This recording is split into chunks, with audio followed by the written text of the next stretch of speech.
Imagine discovering an entirely new continent, but someone else gets the credit.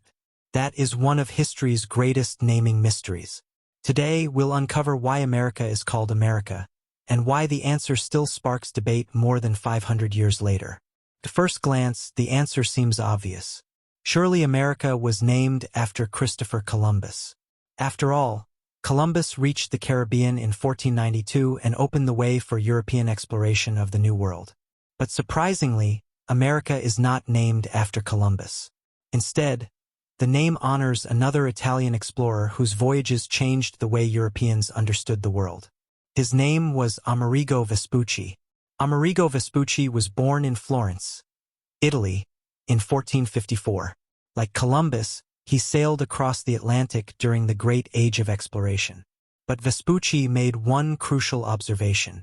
After exploring the coast of South America, he argued that these lands were not Asia, as Columbus believed. Instead, they formed an entirely new continent. This revolutionary idea transformed European geography forever. In 1507, a German cartographer named Martin Waldseemüller published one of the most influential maps in history. Believing Vespucci had recognized the New World as a separate continent, Waldseemüller proposed naming it America. Why America? Because scholars at the time often Latinized names. Just as Europe, Asia, and Africa all had feminine Latin forms, Waldseemüller adapted Amerigo into America. On his famous map, the name appeared across the southern part of the newly recognized continent. It was the first time the word America appeared on a printed world map. Ironically, Waldseemüller later questioned whether Vespucci truly deserved the honor. In later maps, he quietly stopped using the name. But by then, it was too late. Other mapmakers had copied his work. The name America spread rapidly across Europe. Printers, scholars, navigators, and governments continued using it.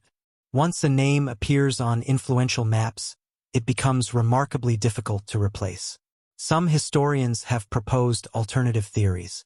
A few suggest America may have been named after the English merchant Richard Amerigo, who financially supported John Cabot's voyages.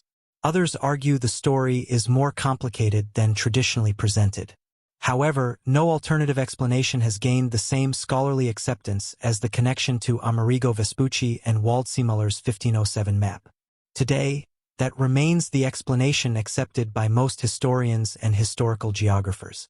Eventually, the name expanded beyond South America. It came to describe North America, South America, and later the United States of America. What began as a label on a single Renaissance map eventually became one of the most recognizable geographical names in human history. The story of America reminds us that maps do more than describe the world. Sometimes they create it. A single decision by a cartographer over 500 years ago shaped the language we still use today.